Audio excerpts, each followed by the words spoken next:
Think a seller doesn't have to spill the tea in South Carolina? Well, think again.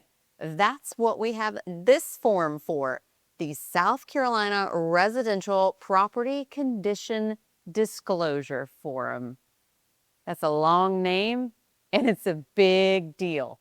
If you're selling a home in South Carolina, you're legally required to disclose what you actually know about the home's condition. Think roof leaks, HVAC issues, plumbing problems, foundation issues, even past flooding. This isn't about perfection, it's about honesty. Buyers want to trust you. Sellers want to avoid lawsuits. The disclosure form protects both sides, but only when it's filled out correctly. In South Carolina, it's not an option, it's the law. Here's what not to do when filling out the South Carolina seller disclosure. Do not downplay any past water issue.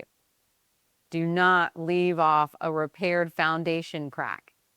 Saying, "I don't know," when you definitely do know is a big no-no. Thinking as is means you don't have to disclose. Spoiler alert, you always have to disclose, even if you're trying to sell a house as is. Remember, this form isn't just a checklist, it's a legal document. If you misrepresent or leave something out on purpose, you're opening the door to serious legal consequences. And buyers, use the disclosure as a starting point, not a security blanket.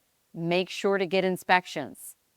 Sellers, if you forget to update the disclosure when something breaks after you sign the contract but before closing, you could be in hot water if you don't disclose that new issue and any repairs that you make as a result. You have a continuing duty to update this form. If a pipe bursts in the winter, a buyer must know. If a buyer finds out that you knew something and didn't disclose it, the least of your worries could be the deal falling apart. There could be repair costs after the fact and legal fees, even punitive damages. This is the form that gets people sued in the state of South Carolina.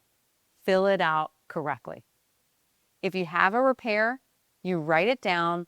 Don't be vague. Write down what the actual issue was and that you had the issue professionally repaired. Now, there are some exceptions to filling out the seller's disclosure in South Carolina. Think estates, surviving members of a family who have not lived in the home do not have to complete the seller's disclosure. Think new construction, home builders that build new houses from scratch and nobody's ever lived in them. They also do not have to fill out the seller's disclosure.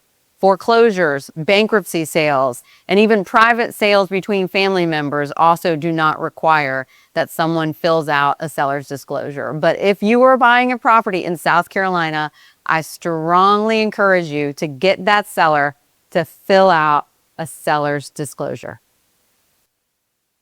Honesty is always the best policy when it comes to the seller's disclosure in the state of South Carolina. Thank you so much for watching this video and taking the time. You can count on me to keep putting the real in real estate and giving you tips for different stages throughout the process.